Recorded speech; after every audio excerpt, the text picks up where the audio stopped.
Joining us now is the best guest we could find on any of this. His name is Gordon Sondland. You may remember he was the ambassador to the European Union for 2 years, the first Trump administration. Joins us now from Fort Lauderdale, Florida. Let's start with the deportations first. This is obviously shaking up the Western Hemisphere. Got a very liberal government in Brazil.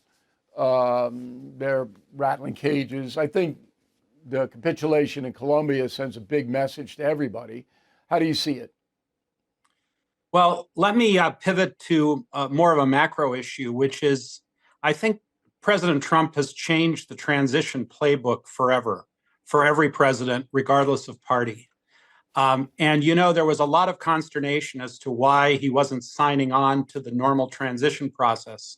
And now we can see why. Because there was a lot of work going into all of these various initiatives, 30 or 40 of them, all launched at the same time, that were not shared with the current administration, which they would have been had he signed on to the normal process, which meant people would have been able to undermine him before he got out of the gate. So let me stop you. So you believe that the Trump administration didn't share any of this with the Biden administration because the Biden administration would have leaked it to the press and created hysteria. Is that what you're saying? Among other things, I think also what we all refer to as the deep state would have already started to put things into motion to put sand into the gears. And that's why they kept things at Mar-a-Lago. They kept things quiet. They had their landing teams ready. And that's why you saw not only shock and awe in terms of the launch of all of these initiatives, but shock and awe in terms of HR moves, in getting rid of people who would have had their hands on the levers of power. And that's why now, when the president needs to threaten, unfortunately, a foreign leader to do the right thing, which is take your own citizens back, there isn't a lot of bureaucracy pushing back on that. He sends a tweet, scares the ever-loving daylights out of the guy. Within 2 hours, as you pointed out, things go backwards. And this is how you have to conduct foreign policy when things have gotten so bad in the last 4 years. Sure, it's an emergency. There's no doubt about it. And as I said, I don't think most Americans understand how bad the Biden administration was, how derelict in their duty they were by not upholding the federal law in place on immigration. But you also have the perception around the world that Donald Trump's a dictator and he's going to come into our country and he's going to cause trouble for us. And that's something that he has to mitigate, correct?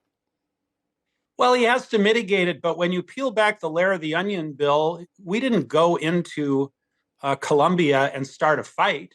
We simply said, these people, your citizens, snuck into our country. We just want to send them back.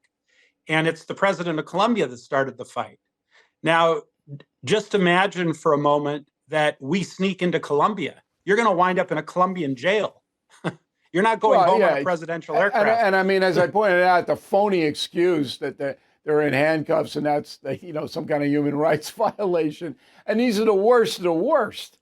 You're going to let them run around a plane unattended?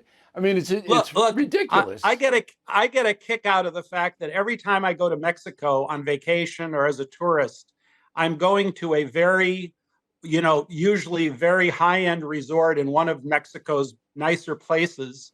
I'm planning to spend a ton of money, and the Mexican Customs Authority give me the third degree like no one else. And I'm there to help their economy.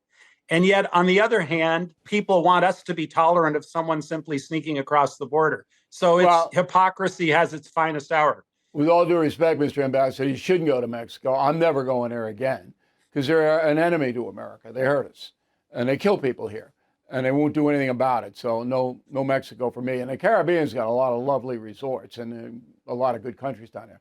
Let's shift over to Food for thought. Yeah, let's shift over to your expertise here. So I think the situation in Ukraine is worsening for Kyiv, and that's an advantage to Putin, unfortunately, because Putin doesn't care how many Russians are dead. He does care about the ruble collapsing and his economy in shambles. He cares about that, but he doesn't care about the dead. So Trump has now got a more difficult problem with Putin than he would if the battle was a stalemate, which it isn't.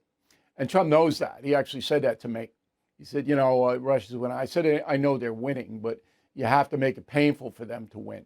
But now the specter of more economic sanctions against Russia. That's what Trump came out last week and said. How do you see this going down?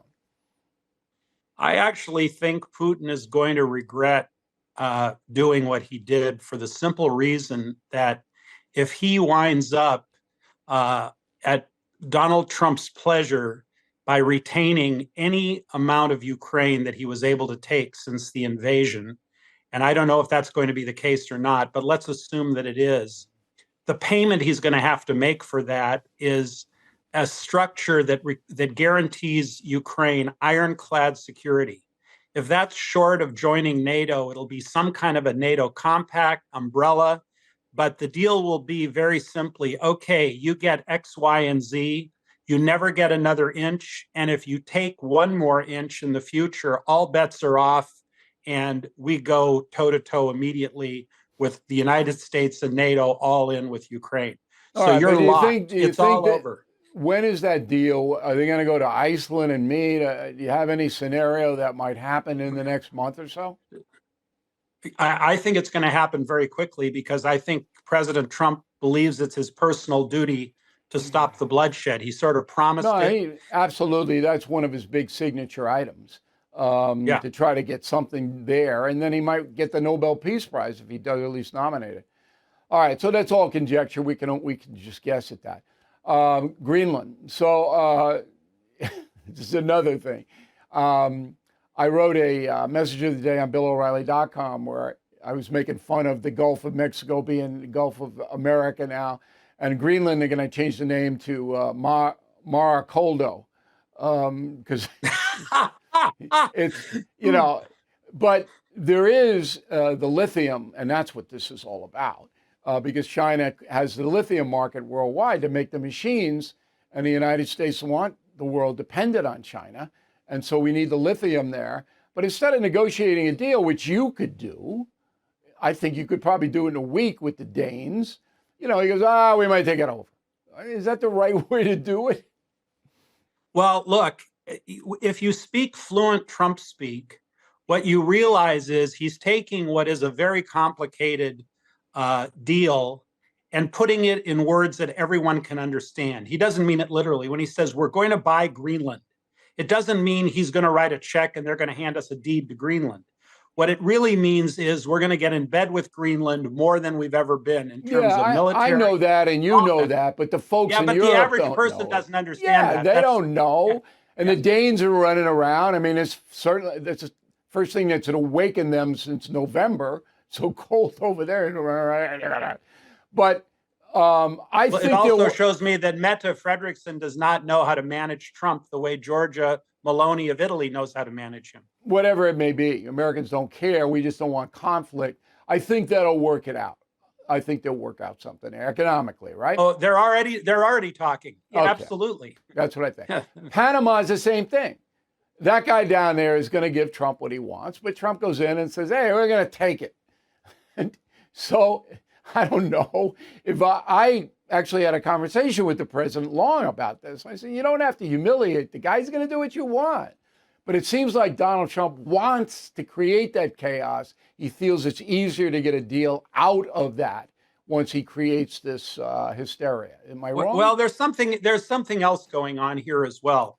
He's showing our adversaries, our true adversaries, and none of these people are our adversaries. They're actually our friends. He's showing, Russia, China, North Korea, Iran in particular, that he is not effing around. When he says something, he means it.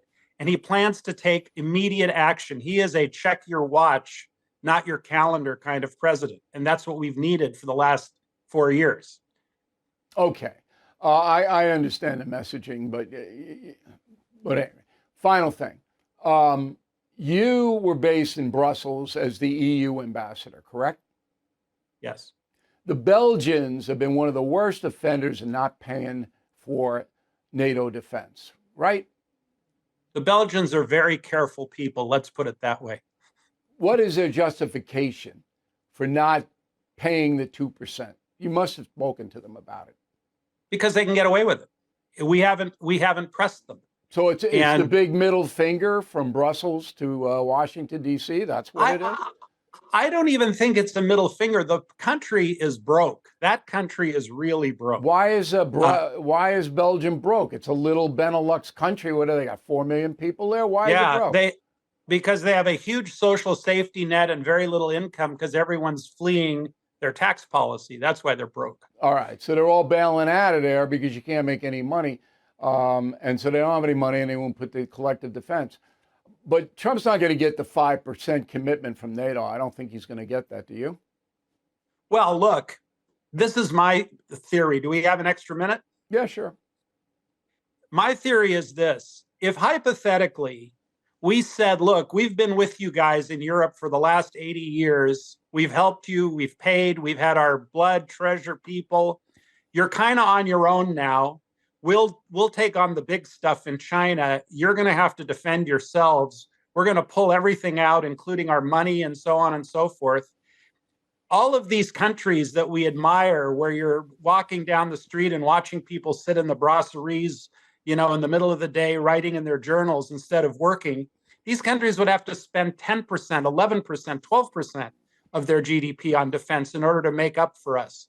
So what Trump is basically saying, Bill, is we have been subsidizing a very enviable lifestyle. And he said, we're not asking to pull the rug out, but they need to put up their share. That's right. The bottom line. Well, I think you'll get it in the end. I mean, this is really a departure from the American government, as you said, of the last 80 years. I hope you'll come back, Mr. Ambassador. It was a very good conversation. We appreciate it very much. Thank you for watching. Make sure you subscribe to my YouTube channel and follow me on X. Look for @Bill O'Reilly.